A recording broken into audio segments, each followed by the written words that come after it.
What is up, everyone? Be here back with another episode of your favorite mediocre podcast about, you guessed it, books.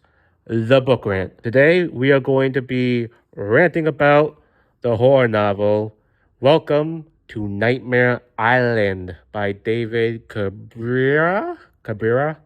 Yep, yeah, as always, guys, I suck at saying last names and I apologize to the author ahead of time. But before we get into that, please hit that subscribe button if you haven't. Ring that notification bell so you never miss an episode or any of my other content like reactions or discussions about video games, anime, skits like that. Also, drop a comment to let me hear your thoughts. Hit that like button if you like this video. Guys, all those little things really help me and I so super appreciate it, so thank you ahead of time. Welcome to Nightmare Island. Started off slow, I won't lie. But, you know what? It ended up being 4 out of 5, I would think. Yeah, 4 out of 5. I did enjoy, after reading that last page and closing the book, I was like, you know what? This was a fun adventure.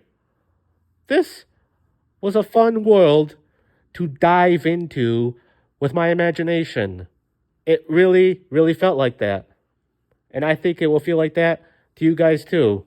The story follows a horror writer named Jonah, his girlfriend Audrey. They have 2 other friends, a guy and a girl who are a couple. I am forgetting their names right now. Fifth wheel friend, who's like the comical relief of the group, Kevin. They like to explore spooky stuff like haunted houses and everything. You know, they're just those kind of friends. They like scary movies. They like going to haunted houses, escape rooms. And they get invited to an island that has real ghosts. Like ghosts they can actually see, talk to, and everything. So if you're a fan of Duncan Ralston's Ghostland series, it's kind of like that. Only the ghosts are a little bit more humanity, I would think. They're still pretty vicious, but I think that while Duncan's were more like animalistic ghosts, like ghosts acting like actual beasts, this one has them acting like the psycho people that they are.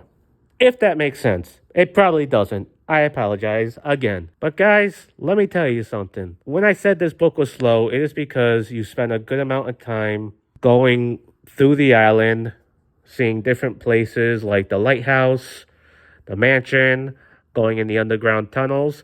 There's a lot to explore with the tour guide. You actually feel like you're one of Jonah's friends, and you're on their vacation with them.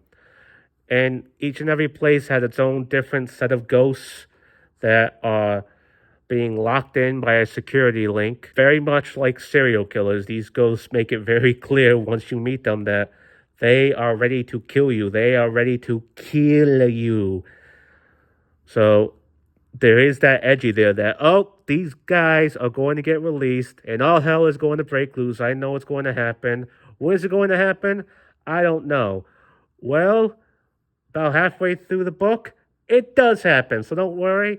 You don't have to wait too long. And like I said, even though that first half is slow, it's still enjoyable. If you're a person who enjoys going on tour guides and learning about things, learning about history, learning about some of the background in other Devin's books, actually, you're going to like this. You're going to like this because one of the ghosts actually has his own book, Jones Something, written by the same author. So, yeah, that will give you some background. But, yeah, when these ghosts finally do get out and Jonah and his friends are in trouble, ooh, boy, baby, they are in trouble. They are in trouble. They are trying to get away from these things. They are being turned at every corner. It is like a survival horror story. Just like Resident Evil, just like when Ethan was trapped with the Baker family, just like when Leon was trapped in the village trying to save Ashley. Leon! Yeah, except minus that. If you like survival horror, you guys will like this. He left it room at the end open for a sequel. I'm not going to say what happened at the end, but there's definitely potentials for a sequel, and from what I'm hearing online, the author does have a sequel planned, so I'm looking forward to it to see where else this story leads to. Yeah, guys, and it's bloody. There's a lot of gore. The stuff that happens is pretty gruesome. These characters all have lives or background. That's sort of where I took the point away to make it a 4 out of 5, is because you learn some stuff about these characters later on in the book, and you're like, how come we didn't explore this stuff more? Like, a random detail was revealed about a couple of the characters later on. It had like no impact at all. It's like, did I miss something? Did they really just leave this out? Like, this could have changed my whole outlook on the character. So, yeah, weird stuff like that. But nonetheless, if you enjoy seeing or reading about characters being chased by vicious ghosts that will stab, cut, and eat you while they try to hide, while they try to get out of buildings, while they try to escape a island that has huge waves crashing around it. If you're into all of that, if you're into finding out why this island is the way it is, this book is for you. If this book rant fascinated you at all, this book is for you. So check out Welcome to Nightmare Island by Devin. I can't pronounce his name. I can never pronounce names. I'm sorry, people. And yeah, so let me know what you think, guys. If you have read this book, let me know your thoughts. I liked it. I enjoyed it.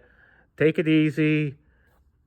God bless you all. Love you all. Have a great day.